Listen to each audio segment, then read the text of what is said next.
semester. Sorry. Yeah. I'm the longest continuous Tenured, member. yeah. When you started. This is my third year of being a computer club member and being the manager of the PC repair clinic. All right, it's 5 after, so we're gonna go ahead and start it. If anyone wanders in, we can always. Yeah, or we can circle back. It's no big deal. Yeah. Okay, so thanks for coming to this presentation. It's on cybersecurity in 2025. We'll talk about the threats, the lessons learned, and some of the ways that you can protect yourself. Some tools that'll help increase your security posture. So that's presented by. Shouldn't touch it. Let me. Yeah, I got it.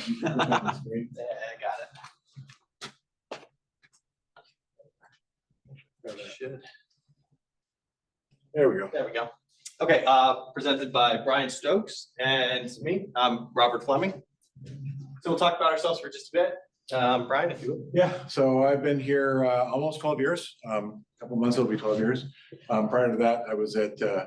So I'm the primary cybersecurity professor here. Prior to that, I was at Pierce College in downtown Philly. I created their cybersecurity program, and I've been working in IT off and on since the late 80s, early 90s. It's been quite a few years. So I've worked at a number of different companies like Nordstrom, CompUSA, companies like that across California, Washington, and Pennsylvania. So that's kind of my background in IT and security. And then I'm Robert Fleming. I'm the manager of information technology security here at NCC. I got my bachelor's in science and computing from Drexel University. I have 14 years of IT experience with 3 dedicated into this particular security role. I've done incident response, risk assessment, policy development, information system security, network security, and making sure that we're compliant with regulatory standards. So that's some of the different things that I've kind of gotten experience in at my role here. So we'll talk about major cybersecurity incidents, this past year.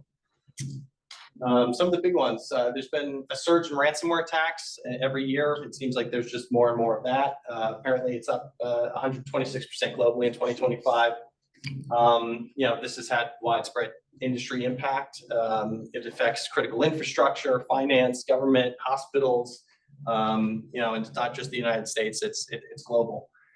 They're leveraging advanced tactics. They're using AI. They're incorporating it into not just the emails that you receive.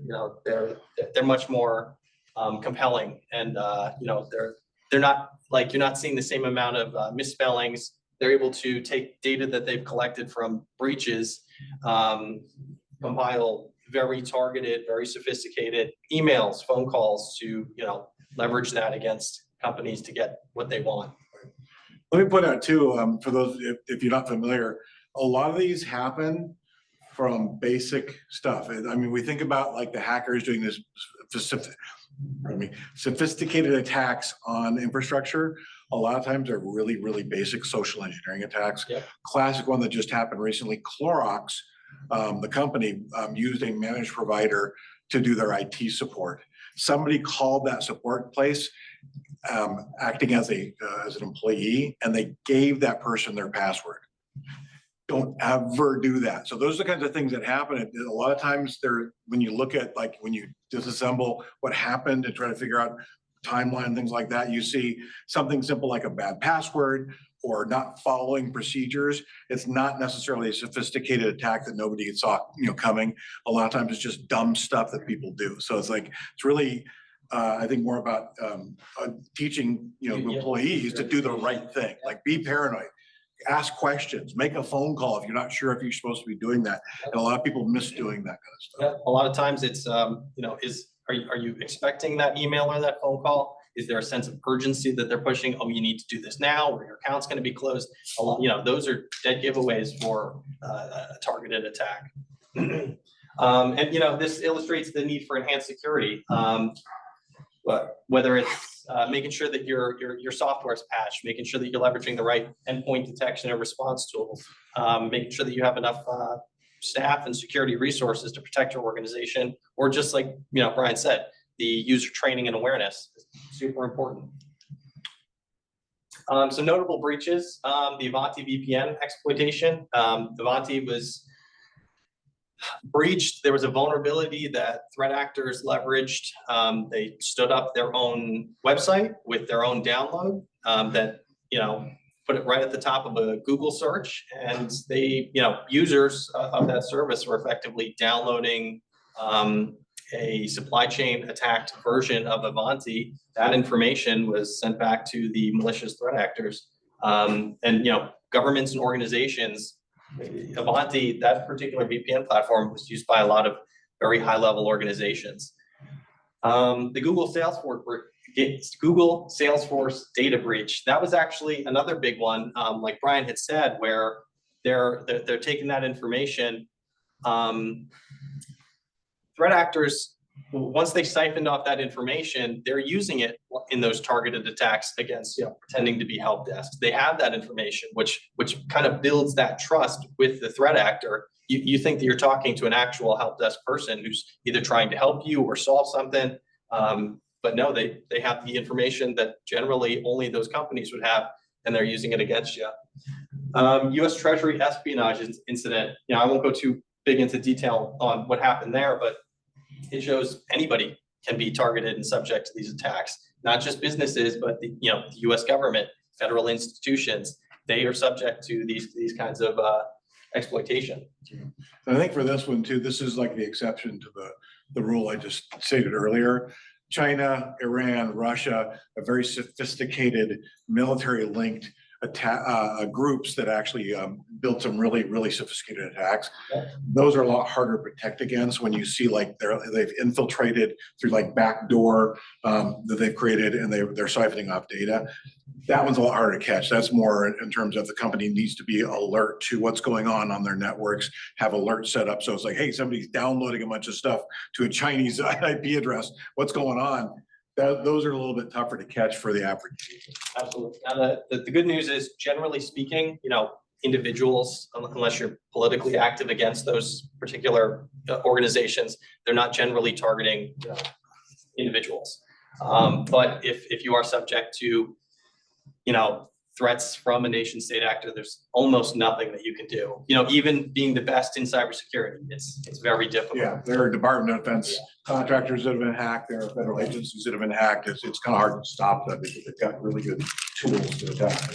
Just tons of resources. UNFI supply chain attack.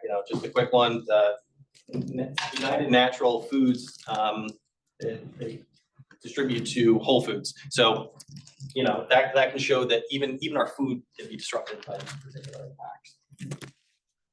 Lessons learned from this, third-party vendors. If a company is going to work with the third-party vendor, they need to be making sure that they're checking, that company's security policy, making sure that that company is abiding by industry best practice when it comes to how they handle data and the security behind it. For NCC, anytime that we decide to use a product or service by a company, we take the extra time to ask that company, how are you handling our client and student data? How are you, storing it? Is it encrypted? Are you going through, the things that are necessary to maintain, regulatory compliance? Social engineering threats. These have, like we talked about, emails, phone calls, they're becoming more sophisticated. Threat actors are leveraging AI, whether it makes their voice sound better, their emails more convincing, or just having information against you or a guidebook of exactly what questions to ask to make you trust them, to get you to do what they need you to do to compromise you. It's becoming more advanced. We talked about nation state cyber attacks, so I won't go too far into that. But one thing that everybody is learning is you need to have a multi-layered approach to how you secure yourself.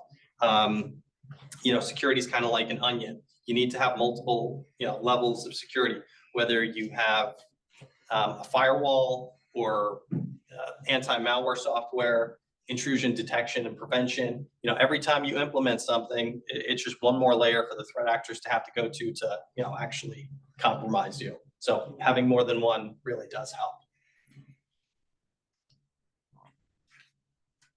So top cybersecurity threats in 2025. And these are just a couple. We talked about the AI-enhanced phishing attacks, the challenges in detection. We've even experienced it here where we hop on a Zoom call and, something doesn't seem right about it. The face of the individual is being masked and AI is being used to augment, basically deep fake. The person that we think we're seeing is not actually the person that we're talking to, whether they're trying to exploit us for financial gain or information. But we've noticed that as well. Or, they might send in their ID and, you really take a good look at it and you're like, something about this image doesn't look right. It's been manipulated, with a different name or a different face, but everything else otherwise looks good. So Example of that, not necessarily, it's kind of related to this, but North Korea has been doing this a lot lately, where they'll have their agents apply for jobs in the US and then siphon that money off back to North Korea. And so obviously a company gets, a North Korean address or a North Korean, person, like a name or something like that. So they'll create a cover, an AI-based cover. And so they'll actually do Zoom calls, submit resumes, do phone calls that looks like a legitimate English-speaking normal person, not somebody from North Korea. And they've found a lot of companies have been getting these job applications from when they do a little bit more digging and are actually aware of it. They're finding a lot of them are actually North Korean military agents that are trying to get into companies to either get data or to get money that they can then siphon off back to North Korea. Yep. So it's a big issue that's happening right now. And countermeasures and resilience, adopting AI anti-phishing tools. Phishing is still one of the biggest ways that the threat actor gets their foot in the door in any organization, company, in general. Strong identity verification, simulated campaigns. We do this for staff here at the college. We will send out simulated phishing emails to figure out who's staying on top of it, who's reporting phishing, who's succumbing to those. So number one rule, don't click links. Yeah. Yep. Yes. Always look at links. If you put your mouse over a link and it comes back with something else, it's because it's in. It's going to a Google Cloud computer Yeah. somewhere or something like that. It's like, Oh, I run all of my links through Virus Total. Yeah. And services like that, some of the best tools. I do it with even emails from the dean and stuff. I've gotten a few the mandatory training ones he sends out. I always run those through. I did it once at my first semester, the training, and I'm just it says I don't have to do them anymore, so I'm not going to. And it sounds weird to say that, you should run those checks against professors, but somebody could pretend to be a dean. A dean's account could be compromised, and we have seen that. Or he could just send an email from a random account because he did that earlier this semester. Yep, exactly. Sometimes they can get confused and send it from their personal account, and then I got to pull those emails. But we'll keep on here. So other key threats, ransomware 2.0, effectively ransomware, but instead of just encrypting your data and saying you need to pay us, they'll also say that if you don't pay us, we will release this on whether it's the dark web or we'll leak this information as well. Furthering the coercion. They're really trying to get you to, and sometimes they release it, even after you paid, they still may release it because then they get paid for that, because your social security number, your credit card number is worth some money. Yeah. So they may just double tap, get money from you and get money from other actors too. So. And I will quickly say, if you're ever in that instance, in an organization, I cannot recommend paying them if they're linked to a terrorist group. Effectively, you could be charged, you've paid a ransom to a terrorist organization. The federal government could potentially come after you for funding a terrorist organization. So that's something to be very mindful of. Supply chain attacks, we talked about it with the Whole Foods distributor. Cloud misconfigurations, exposed storage buckets and weak account access controls in cloud environments are common vulnerabilities. And these pop up all the time. I see news articles about this all the time. Hey, we found this database sitting out on the AWS server somewhere, totally unencrypted, totally no passwords. Oops, unpatched, exploitable. Yeah. So you don't know who's setting those up. They may have gotten an intern and said, "Hey, set up this database for me," and they don't know what to do to lock it down and then set it out there in the out in the open for everybody to see. And we won't go too far into this, but IoT devices, Alexa, webcams, all that stuff, when you add them to your network, if you can't isolate them, put them on a different VLAN, put them on a different network, but having them all in one can lead to vulnerability in your environment. And quantum computing risks. Quantum computers, in the future, they might be able to break certain encryption that we have now. So tools and some methods. This is a little bit more of the exciting part of this presentation. Recommended tools. Password managers. It's one of the most important things that if you leave with anything here today, password managers can be a big win in terms of security. They can help maintain strong, unique passwords. You don't have to try to memorize everything because the amount of accounts that the average person has could be 70, 80, 90, over 100 accounts. It's impossible to have strong, unique passwords and memorize them all. The other cool thing about password managers is, when it comes to websites, URLs, if there's a faked website, it will pick up on that and it won't put the password in automatically. And, it helps users from that perspective take that extra second or two to be like, why didn't my password manager work? Oh, it's because it's not actually, Google, it's Google, but that's the kind of thing that password managers really do help with. About your recommendations, I like Bitwarden. Yes, yep. Bitwarden's open source, it's a lot more secure. Yeah, You use LastPass, but they got hacked a few years ago. They get hacked every couple of years It's with LastPass. So, yeah. And we'll talk about more of that. We'll get through there. Endpoint detection and response. Bitwarden, BIT, Warden. Yes. Yeah, open source, free. I've got it on my computer phone, I've got it on my laptops. It integrates with your browser, so when you log into a website, you just click the little thing and it fills in the. for And you. I think you can have a cloud account, or if you wanted to, you could host it locally. Okay. So, if you really wanted to lock down so nobody had access to that, you could host it yourself. What if I were compromised and I was hosting? If you were, it depends, and you'd have to really look into, how far did the compromise go? But there would be kind of a playbook on how to handle that compromise. It would probably involve a lot of Depending time. on what you do, the Yeah. nice thing is the Bitwarden, the vault is encrypted. Yeah, so Even even if if, somebody got on your laptop, it's not likely unless you put in your password to unlock the vault, they probably wouldn't get access to Yeah. it.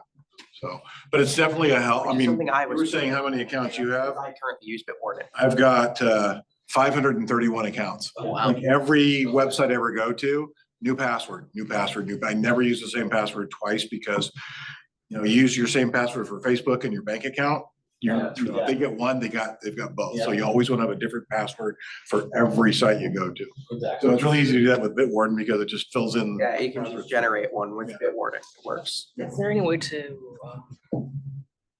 say put your email into like, I don't know, a website or something like that and find how many accounts that you've made with that email?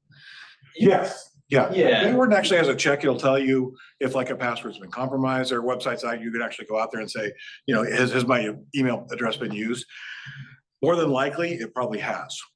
So especially if you're looking for like accounts that have been compromised that are in relation to that email, have I been owned, PWNED? Yep. That's a good website. It was, Troy Hunt, I don't think that he is in charge of it now, but they do have that information. You can put your email in and it'll tell you what accounts have been associated with that compromise. So if there was like a data breach somewhere and your email was in that database, it's out there. Yep. So it's very likely, like I said, most email addresses have been part of a data breach. The only ones I think, I've got a couple, I think one or two that I don't really use. They're just kind of like placeholder email addresses have not been compromised, but my main one, it shows up in like 5 or 6 different databases. Just because I enrolled, I think Last FM was one of those. Like I enrolled in Last FM, they got breached. Now my email address is out there. So there's no way to stop that. The only thing you can do is if you find out you are part of a data breach is immediately change the password on that account. Yep. So that they don't get in because they may have access to your password. So recommended tool, endpoint detection and response, basically from a consumer's perspective, anti-malware software. Yes. Network and vulnerability scanners. Windows Defender is a good Yes. Yeah. tool and it's Good. free. You got a Mac, it's a little bit tougher because they don't include Conventional. virus and malware scanning. So you have to get a third party. I recommend the free malware bites. Yeah, That Malwarebytes one is good. works probably the best. The days, my Mac is invincible to viruses. That's BS now. Yeah, they have been compromised a lot of times. So Macs are not free and clear anymore. I was gonna say they. I wish Apple would do something like Windows Defender, actually. Should, yeah. Something to. I think what's really funny is when you download on a Mac, when you download the Office 365, Windows Defender comes with it. Nice. So you can get Windows Defender on your Mac. It looks hilarious. Does it work? Yeah. No, not really. We use it It might be basic scan. here for some of them, Like, and I think it it's just like gives us basic. information Okay. about what's going on with the Gotcha. computer, so. And yep, VPNs and encryption, and again, we'll talk a little bit more about that Totally. through this, we'll get more in depth on that. So like Brian was saying, you know, we talked about password managers, Bitwarden, definitely a big one. You need long passwords per site. Yeah, I would say at least 15 characters long, Yeah. longer if possible. Yep. Anything under 15 can be compromised too easily. Yeah, yep. And then always remember to back up your recovery codes. And like backups, you really want 3 copies, whether you print it out or you put it on a USB or a optical disc and you save it, and potentially one in a very secure cloud, you know, offsite backup if you can. You really want to have 3 copies to be sure. Another option too, I don't know if this is getting kind of off target, but so this is a security key. It's got a little pin on the back. Right at It's the a top. hardware key. Yep. You plug it in and it verifies who you are. This is another option too to secure your accounts. The only problem with this is if you forget it at home, you can't log into anything because you don't have the key with you, but that's hardware. Too keys are- secure, yeah. Hardware keys are an option too. Yeah. And that actually is the next slide. So hardware key, like YubiKey, solo key, exactly what Brian was saying. Basically, it's another point of authentication. You know, whether it's what you have, which would be YubiKey, what you know, and what you are. You know, biometrics. That is one of the strongest forms of security, is having one of those keys. App-based codes like Google and Microsoft, you get the Authenticator app. That's another strong form of authentication. And then, you know, my general recommendation is SMS is better than nothing, but it's unencrypted, it can be intercepted, it can be, you know, I don't recommend SMS. Again, it's still better than not having multi-factor at all, but I would say avoid it. And then anytime, like, you want to use multi-factor on anything that's really important to you, email, password managers, your banking, make sure that if you can set up MFA, do set up MFA.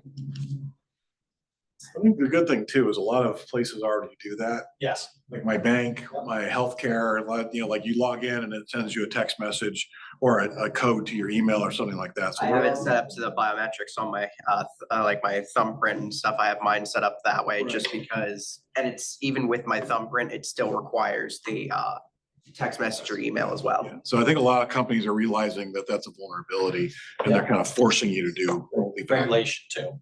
So you would say for 2FA, you would say email would be more secure than the SMS? Or because my bank only offers SMS and email for. Yeah, if it's between SMS and email, I would say, yeah, email would likely be more secure. Okay. Only because, you know, SMS, it's not gonna receive, the underlying technology behind it, SMS, it's not secure. Okay. Email, you know, can be more secure and is over time becoming more and more secure. Not everything's encrypted yet, but I think that would be a better. And you have to see too if they offer other alternatives too, Yeah. like he was, like Robert was talking about, like I've got the Authenticator app. And so when I log into Zoom, I have to put in the code changes every 60 seconds. There's no way to duplicate that code.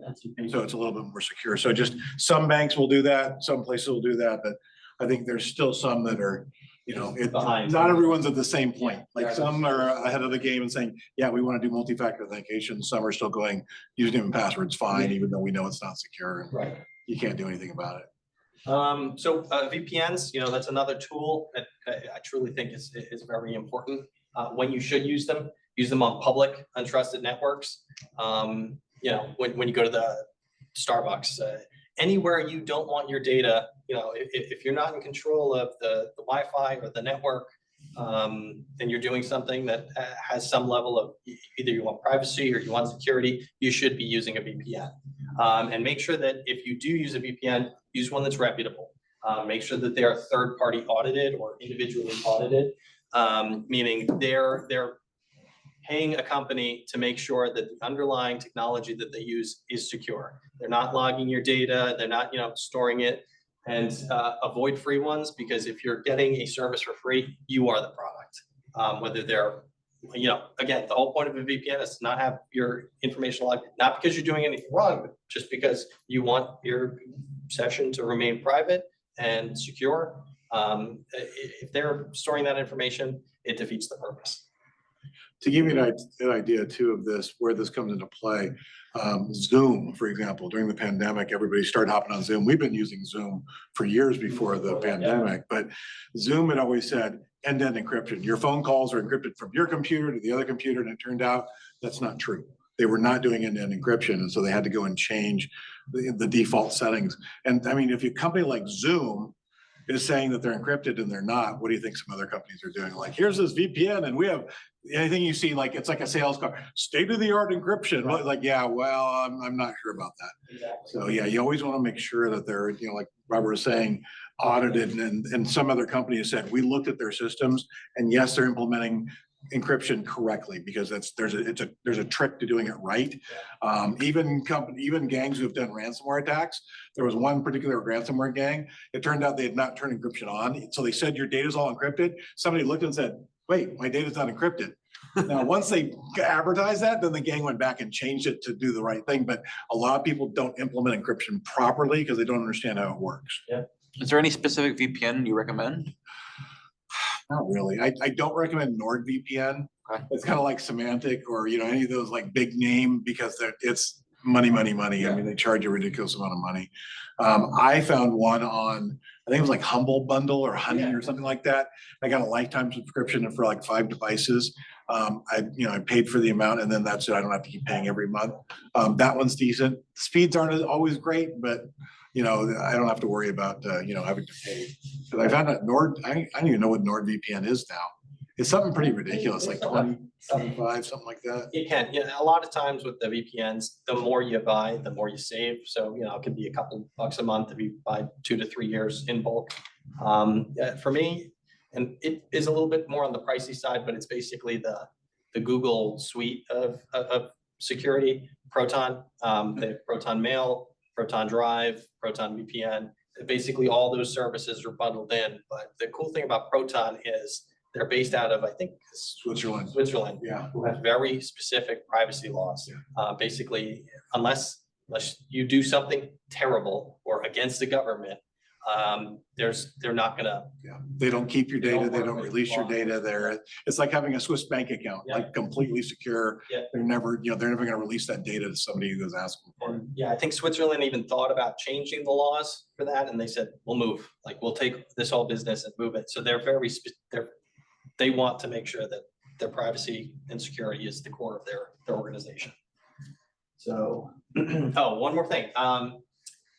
Just because you use a VPN, be mindful, it does not make you anonymous. You know, you still have cookies, you still have fingerprints. If a nation state or, the government wants to figure out if you're doing something, they can de-anonymize that data. So don't think that you're invincible on the internet just because you're running a VPN. It's very helpful with security and privacy, but it is not, it's not infallible.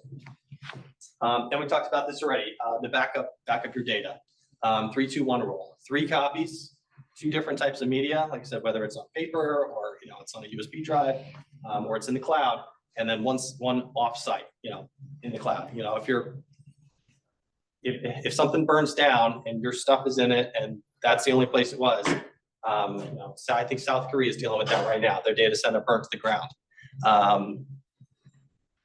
It's gone. So having an offsite backup, really important. Some of the tools you can use: Windows, OneDrive, Google Drive, iCloud. Those are different cloud accounts, and you can use external drives. Whether you download it onto a local drive and keep that drive either on site or somewhere else, depending on how you have it set up. And that's the nice thing about that is it's right there. Like, even if other systems go down, get like a 1 terabyte thumb drive, and every day plug it in, back up your documents, unplug it, put it in a drawer somewhere. So you've always got the latest copy of something in case something happens. I have. And then, this is something that I feel like we don't talk about enough of. Test your backups. Yeah. Just because you have a backup, that's great. But if you're not able to recover from that backup, it doesn't really do you any good. So just make sure that you're testing. This is kind of dating me a little bit, but a lot of companies use tape backup back in the day. They probably still do because it's so cheap, but there was one company that I was working with that was using tape backups. They kept using the same tapes every day rather than rotating the tapes. Mm-hmm.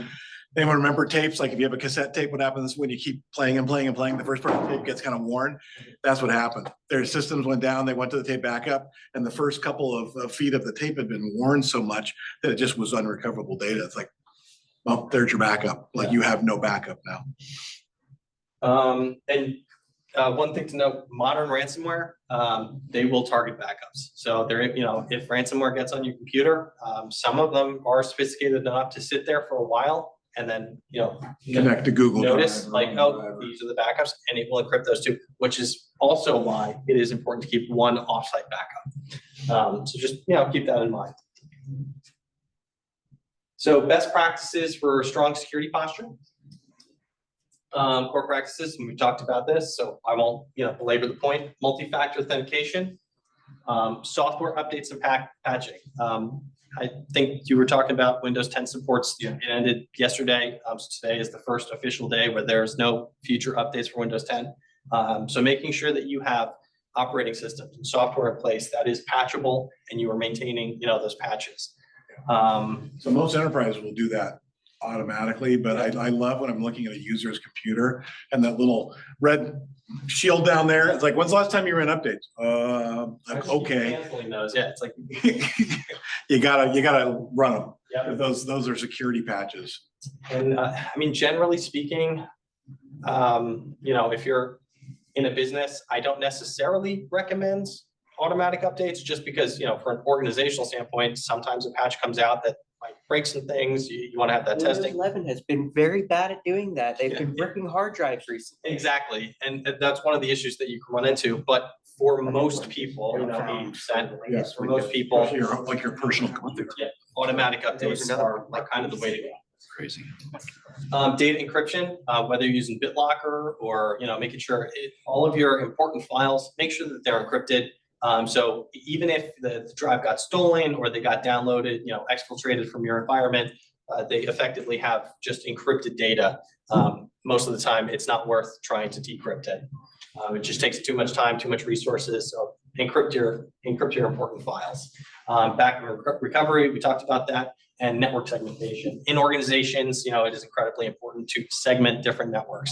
If you have HR and finance and they don't need to be talking on the same network, separate the networks. It's, enhances security posture.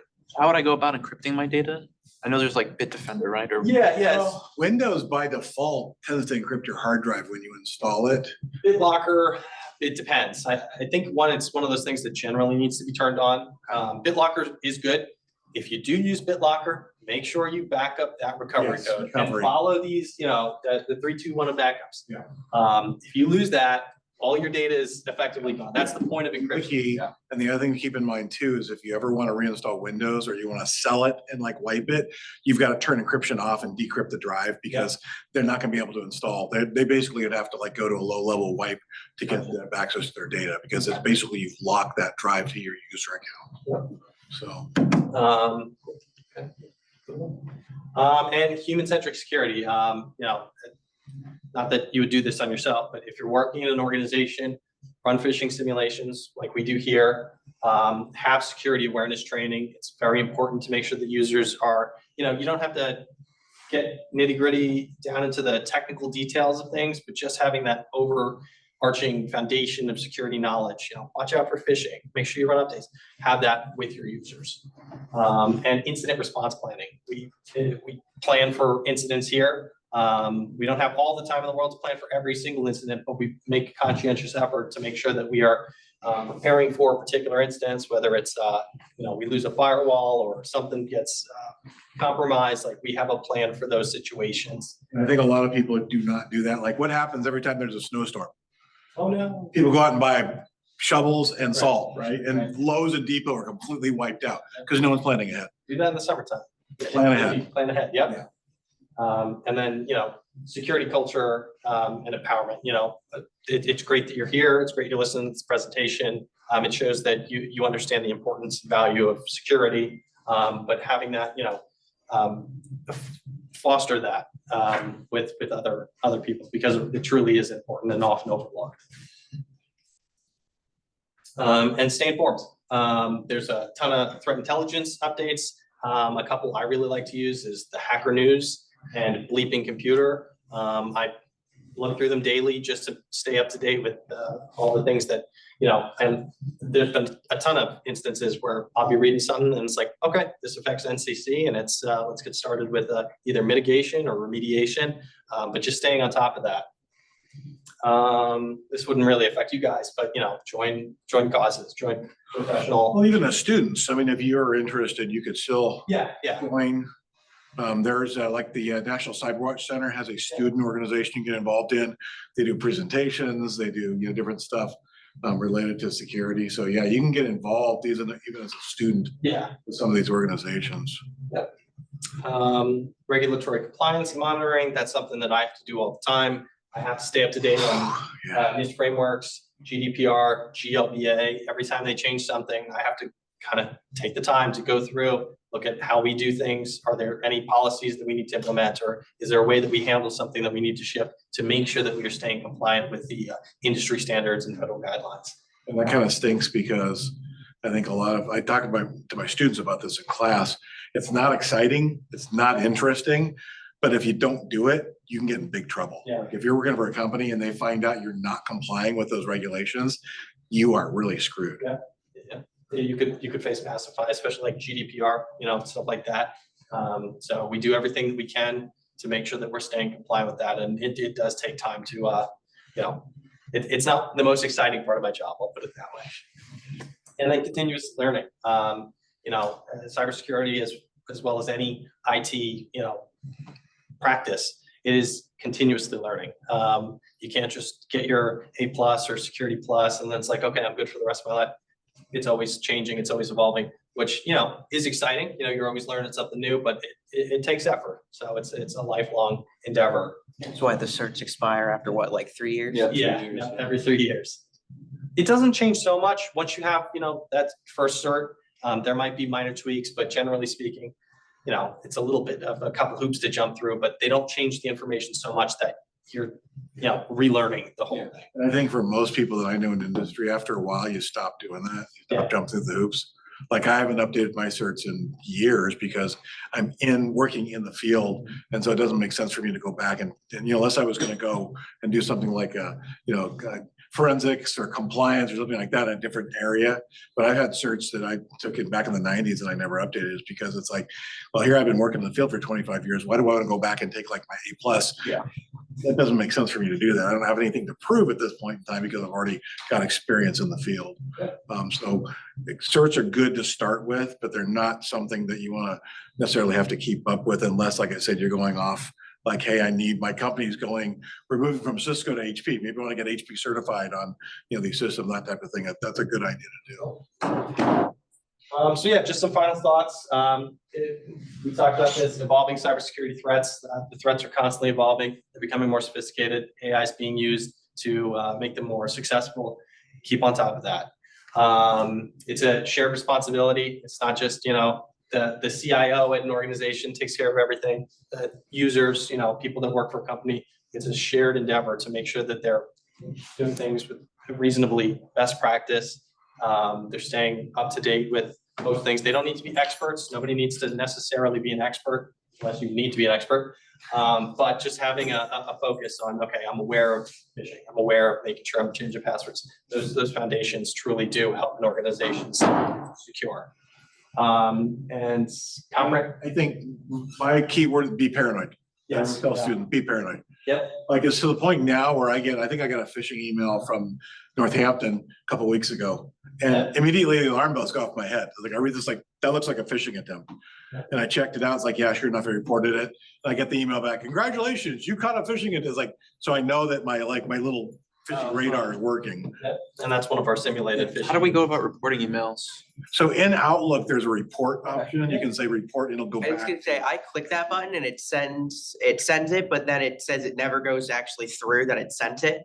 Oh, As an, yeah. that is something, and thank you, you also brought that to my attention. I still need to touch base with them. It does. So one of the services we used to use is, I guess, We no longer we use. no longer use it, so that sends an undeliverable, but it is going to Microsoft and being reported. And if enough of them come in, in my little dashboard, I do see, okay, yeah, there was like 8 of these, and then we go through the process, and it truly Yeah, does. like I help. said, I know they, when they sent that out, I got the response back saying, congratulations, you caught the simulated phishing attack. So I know somebody was paying attention, Yeah. but yeah, I also got this is undeliverable to Avanan, Yeah. you know, whatever. So that is something that I gotta fix, or server guys. And yeah, comprehensive security measures. Again, remember the security onion, multiple layers, whether it's an anti-malware program, isolating your networks, training, user educated training, stuff like that. Make sure that you're implementing multiple layers to protect yourself as much as possible. And if you guys have any questions, or we can talk about particular topics. We still got a few minutes. I think you kind of covered on the questions that we would have had as we were talking. Yeah, and that was good. The back and forth. It was. So just to let you know, I recorded this and I'm gonna post it to my YouTube channel, which is Prof Stokes NCC. So if you Got have Prof Stokes NCC, you can always review this again. I've got some other videos up there too that we've done, other stuff we've done over the last couple of years. So if you do have any questions about that later on, you can always email us. And you can give out my email address. I don't know if you send it out to students. Yeah, I'll send like computer club or something like that. So, Okay. Yep. cool. Awesome. Thank you guys for attending. Thank you. You said, I'll check out that lab quick if you don't mind.